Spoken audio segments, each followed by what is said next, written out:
land. And those who were within the castle had not slept that night, but had kept guard through the whole night, however sick or wounded they might be, as men who expected nothing but death. The emperor saw that the Greeks were close to the walls and about to assault the city. Now he himself had but few of his people with him. Among them were Geoffrey the marshal in another ship, and Miles the Brodant, and certain peasants, and other knights, so that he had some 16 ships great and small, while on the other side there were full 60. Nevertheless they saw that if they waited for their people, and suffered the Greeks to assault Sபாtos, then those within must be all killed or taken. And when they saw this they decided to sail against the enemy's ships. They sailed thitherward therefore in line. And all those on board the ships were fully armed, and with their helms laced. And when the Greeks, who were about to attack the castle, saw us coming, they perceived that help was at hand for the besieged, and they avoided the castle, and came to meet us. And all this great host, both horse and foot, drew up on the shore. And the Greeks on shipboard, when they saw that the emperor and his people meant to attack them in any case, drew back towards those on shore, so that the latter might give them help with bows and darts. Note, the meaning here is a little obscure in the original. So the emperor held them close with his 17 ships, till the shouts of those coming from Constantinople began to reach him. And when the night fell, so many had come up that the Franks were everywhere in force upon the sea. And they lay all armed during the night, and cast anchor. And they settled that as soon as they saw the day, they would go and do battle with the enemy on the shore, and also seize their ships. But when it came to about midnight, the Greeks dragged all their ships to land, and set fire to them, and burned them all, and broke up their camp, and went away flying. The Emperor Henry and his host were right glad of the victory that God had given them, and that they had thus been able to succor their people. And when it came to be morning, the Emperor and his barons went to the castle of Sபாtos, and found those who were therein very sick, and for the most part sore wounded. And the Emperor and his people looked at the castle, and saw that it was so weak as not to be worth the holding. So they gathered all their people into the ships, and left the castle and abandoned it. Thus did the Emperor Henry return to Constantinople. Johannes raises the siege of Adrianople. Johannes, the king of Wallachia, who had besieged Adrianople, gave himself no rest, for his petraries, of which he had many, cast stones night and day against the walls and towers, and damaged the walls and towers very greatly. And he set his sappers to mine the walls, and made many assaults. And well did those who were within, both Greeks and Latins, maintain themselves, and often did they beg the Emperor Henry to succor them, and warn him that, if he did not succor them, they were utterly undone. The Emperor was much distraught. For when he wished to go and succor his people at Adrianople on the one side, then Theodore Lascaris pressed upon him so straitly on the other side, that of necessity he was forced to draw back. So Johannes remained during the whole month of April 1207, before Adrianople. And he came so near to taking it that in 2 places he beat down the walls and towers to the ground, and his men fought hand to hand, with swords and lances, against those who were within. Also he made assaults in force, and the besieged defended themselves well. And there were many killed and wounded on one side and on the other. As it pleases God that adventures should be ordered, so it befell that the Comans who had overrun the land, and gained much booty, and returned to the camp before Adrianople, with all their spoils, now said they would remain with Johannes no longer, but go back to their own land. Thus the Comans abandoned Johannes. And without them he dared not remain before Adrianople. So he departed from before the city, and left it. And you must know that this was held to be a great miracle, that the siege of a city so near to the taking should be abandoned, and by a man possessed of such power. But as God wills, so do events befall. Those in Adrianople made no delay in begging the emperor, for the love of God, to come to them as soon as he could. Forsooth it was that if Johannes, the king of Wallachia, returned, they would all be killed or taken. Scylla, again besieged by Theodore Lascaris, he emperor delivers the city. The emperor, with as many men as he possessed, had prepared to go to Adrianople, when tidings came, very grievous, that Escurion, who was admiral of the galleys of Theodore Lascaris, had entered with 17 galleys into the Straits of Albados, in the channel of St. George, and come before Scylla, where Peter of Braccio then was, and Payan of Orleans. And that the Cid Escurion was besieging the city by sea, while Theodore Lascaris was besieging it by land. Moreover, the people of the land of Scylla had rebelled against Peter of Braccio, as also those of Marmara, and had wrought him great harm, and killed many of his people. When these tidings came to Constantinople, they were greatly dismayed. Then did the Emperor Henry take counsel with his men, and his barons, and the Venetians also. And they said that if they did not succor Peter of Braccio, and Payan of Orleans, they were but dead men, and the land would be lost. So they armed 14 galleys in all diligence, and set in them the Venetians of most note, and all the barons of the Emperor. In one galley entered Conn of Iathium and his people. In another Geoffrey of Villehardouin and his people. In the third Maclair of Saint Menehould and his people. In the fourth Miles the Brodant and the fifth Anskai of Kio. In the sixth Thierry of Luz, who was seneschal of Romania. And the seventh William of Perchoy. And in the eighth Eustace the emperor's brother. Thus did the Emperor Henry put into all these galleys the best people that he had. And when they left the port of Constantinople, well did all say that never had galleys been better armed, nor manned with better men. And thus, for this time, the march on Adrianople was again put off. Those who were in the galleys sailed down the straits, right towards Scylla. How Escurion, the admiral of Theodore Lascaris' galleys, heard of it, I know not. But he abandoned Scylla, and went away, and fled down the straits. And the others chased him 2 days and 2 nights, beyond the straits of Albados, 40 miles. And when they saw they could not come up with him, they turned back, and came to Scylla, and found there Peter of Braccio and Payan of Orleans. And Theodore Lascaris had dislodged from before the city and repaired to his own land. Thus was Scylla relieved, as you have just heard.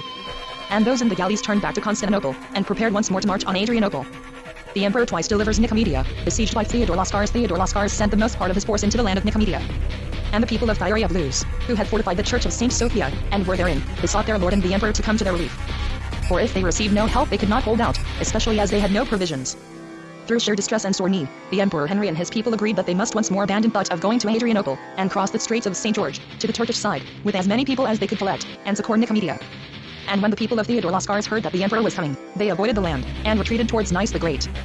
And when the Emperor knew of it, he took counsel, and it was decided that Thierry-of-Luz, the seneschal of Romania, should abide in Nicomedia, with all his knights, and all his sergeants, to guard the land. And Maclair of St. Menehuld should abide at Charax, and William of Pertuis in Scyza, and each defend the land where he abode. Then did the Emperor Henry, and the remainder of his people return to Constantinople, and prepare once again to go towards Adrianople. And while he was so preparing, Thierry-of-Luz the seneschal, who was in Nicomedia, and William of Pertuis, and all their people, went out foraging on the certain day. And the people of Theodore Lascaris knew of it, and surprised them, and fell upon them. Now the people of Theodore Lascaris were very many, and our people very few. So the battle began, and they fought hand to hand, and before very long the few were not able to stand against the many. Thierry-of-Luz did right well, as also his people. He was twice struck down, and by main strength his men remounted him. And William of Pertuis was also struck down, and remounted and rescued. But numbers hemmed him in too sore, and the Franks were discomfited. There was taken Thierry-of-Luz, wounded in the face, and in peril of death. There, too, were most of his people taken, for few escaped. William of Pertuis fled on a hackney, wounded in the hand. Those that escaped from the discomfiture rallied in the church of St. Sophia. He who dictates this history heard blame attached in this affair, whether rightly or wrongly he knows not. A certain knight named Unso of Remy, who was legion of Thierry-of-Luz the seneschal, and chief of his men, and who abandoned him in the fray. Then did those who had returned to the church of St. Sophia in Nicomedia, viz. William of Pertuis and Unso of Remy, take a messenger, and send him flying to Constantinople, to the Emperor Henry. And they told the emperor what had befallen, how the seneschal had been taken with his men, how they themselves were besieged in the church of St. Sophia, in Nicomedia, and how they had food for no more than 5 days. And they told him he must know of a certainty that if he did not succor them they must be killed or taken. The emperor, as one hearing a cry of distress, passed over the Straits of St. George, he and his people, each as best he could, and pell-mell, to go to the relief of those in Nicomedia. And so the march to Adrianople was put off once more. When the emperor had passed over the Straits of St. George, he set his troops in array, and rode day by day till he came to Nicomedia. When the people of Theodore Lascaris, and his brothers, who formed the host, heard thereof, they drew back, and passed over the mountain on the other side, towards Nice. And the emperor encamped by Nicomedia in a very fair field that lay beside the river on this side of the mountain. He had his tents and pavilions pitched, and caused his men to overrun and harry the land, because the people had rebelled when they heard that Thierry-of-Luz, the seneschal, was taken. And the emperor's men captured much cattle and many prisoners. Truce with Theodore Lascaris, he emperor invades the lands of Johannes, and the Emperor Henry sojourned after this manner for 5 days in the meadow by Nicomedia. And while he was thus sojourning, Theodore Lascaris took messengers, and sent them to him, asking him to make a truce for 2 years, on condition that the emperor would suffer him to demolish Scyza and the fortress of the church of St. Sophia of Nicomedia, while he, on his side, would yield up all the prisoners taken in the last victory, or at other times of whom he had a great many in his land. Now the emperor took counsel with his people, and they said that they could not maintain 2 wars at the same time, and that it was better to suffer loss as proposed than suffer the loss of Adrianople, and the land on the other side of the straits. And moreover that they would by agreeing to this truce cause division between their enemies, viz. Johannes, the king of Wallachia and Bulgaria, and Theodore Lascaris, who were now friends, and helped one another in the war. The matter was thus settled and agreed to. Then the Emperor Henry summoned Peter of Braccio from Scyza, and he came to him. And the Emperor Henry so wrought with him that he gave up Scyza into his hands, and the emperor delivered it to Theodore Lascaris to be demolished, as also the church of St. Sophia of Nicomedia. So was the truce established, and so were the fortresses demolished. Thierry-of-Luz was given up, and all the other prisoners. Then the Emperor Henry repaired to Constantinople, and undertook once more to go to Adrianople with as many men as he could collect. He assembled his host at Silimbria. And so much time had already passed that this did not take place till after the feast of St. John, in June 1207. And he rode day by day till he came to Adrianople, and encamped in the fields before the city. And those within the city, who had greatly desired his coming, went out to meet him in procession, and received him very gladly. And all the Greeks of the land came with them. The emperor remained only 1 day before the city to see all the damage that Johannes had done to the walls and towers, with mines and petraries. And these had worked great havoc to the city. And on the morrow he departed, and marched towards the country of Johannes, and so marched for 4 days. On the 5th day he came to the foot of the mountain of Wallachia, to a city called Euloi, which Johannes had newly repeopled with his folk. And when the people of the land saw the host coming, they abandoned the city, and fled into the mountains. The emperor's foragers suffered loss. The Emperor Henry and the host of the French encamped before the city. And the foraging parties overran the land and captured oxen, and cows, and beeves in great plenty, and other beasts. And those from Adrianople, who had brought their chariots with them, and were poor and ill-furnished with food, loaded their chariots with corn and other grain. And they found also provisions in plenty, and loaded with them, in great quantities, the other chariots that they had captured. So the host sojourned there for 3 days. And every day the foraging parties went foraging throughout the land. But the land was full of mountains, and strong defiles, and the host lost many foragers, who adventured themselves madly. In the end, the Emperor Henry sent Anskai of Keo to guard the foragers, and Eustace his brother, and Thierry of Flanders, his nephew, and Walter of Escamai, and John de Leon. Their 4 battalions went to guard the foragers, and entered into a land rough and mountainous. And when their people had overrun the land, and wished to return, they found the defiles very well guarded. for the Wallachians of the country had assembled, and fought against them, and did them great hurt, both to men and horses.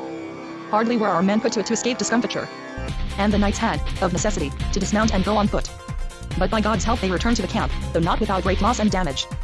On the morrow the Emperor Henry, and the host of the French departed thence, and marched day by day till they came to Adrianople. And they stored therein the corn and other provisions that they brought with them. The emperor sojourned in the field before the city some 15 days, homage rendered by Boniface to the emperor, and by Geoffrey of Villehardouin to Boniface at that time Boniface, the Marquis of Montferrat, who was at Serres, which he had fortified, rode forth as far as Messinopolis, and all the land surrendered to his will. Then he took messengers, and sent them to the Emperor Henry, and told him that he would right willingly speak with him by the river that runs below Saxila. Now they two had never been able to speak together face to face since the conquest of the land, for so many enemies lay between them that the one had never been able to come to the other. And when the emperor and those of his council heard that the Marquis Boniface was at Messinopolis, they rejoiced greatly. And the emperor sent back word by the messengers that he would speak with the Marquis on the day appointed. So the emperor went thitherward, and he left Conan of Bethune to guard the land near Adrianople, with 100 knights. And they came on the set day to the place of meeting in a very fair field, near the city of Saxila. The emperor came from one side, and the Marquis from the other, and they met with very great joy. Nor is that to be wondered at, seeing they had not, of a long time, beheld one another. And the Marquis asked the emperor for tidings of his daughter Agnes. And the emperor told him she was with child, and the Marquis was glad thereof and rejoiced. Then did the Marquis become liegeman to the emperor, and held from him his land, as he had done from the emperor Baldwin, his brother. And the Marquis gave to Geoffrey of Villehardouin, Marshal of Romania and Champagne, the city of Messinopolis, and all its appurtenances, or else that of Serres, whichever he liked best. And the marshal became his liegeman, save in so far as he owed fealty to the emperor of Constantinople. They sojourned thus in that field for 2 days, in great joy, and said that, as God had granted that they should come together, so might they yet again defeat their enemies. And they made agreement to meet at the end of the summer, in the month of October, with all their forces, in the meadow before the city of Adrianople, and make war against the king of Wallachia. So they separated joyous and well content. The Marquis went to Messinopolis, and the Emperor Henry towards Constantinople. Boniface was killed in a battle against the Bulgarians when the Marquis had come to Messinopolis. He did not remain there more than 5 days before he rode forth, by the advice of the Greeks of the land, on an expedition to the mountain of Messinopolis, which was distant a long day's journey. And when he had been through the land, and was about to depart, the Bulgarians of the land collected and saw that the Marquis had but a small force with him. So they came from all parts and attacked the rear guard. And when the Marquis heard the shouting, he leapt on a horse, all unarmed as he was, with a lance in his hand. And when he came together, where the Bulgarians were fighting with the rear guard, hand to hand, he ran in upon them, and drove them a great way back. Then was the Marquis Boniface of Montferrat wounded with an arrow, in the thick of the arm, beneath the shoulder, mortally, and he began to lose blood. And when his men saw it, they began to be dismayed, and to lose heart, and to bear themselves badly. Those who were round the Marquis held him up, and he was losing much blood. And he began to faint. And when his men perceived that he could give them no farther help, they were the more dismayed, and began to desert him. So were they discomfited by misadventure. And those who remained by him indeed they were but few ere killed. The head of the Marquis Boniface of Montferrat was cut off, and the people of the land sent it to Johannisa. And that was one of the greatest joys that ever Johannisa had. Alas! What a dolorous mishap for the Emperor Henry, and for all the Latins of the land of Romania, to lose such a man by such a misadventure, knee of the best barons and most liberal, and one of the best knights in the world. And this misadventure befell in the year of the incarnation of Jesus Christ, 1207. End of the Project Gutenberg ebook Chronicle of the Fourth Crusade and the Conquest of Constantinople. Updated editions will replace the previous one.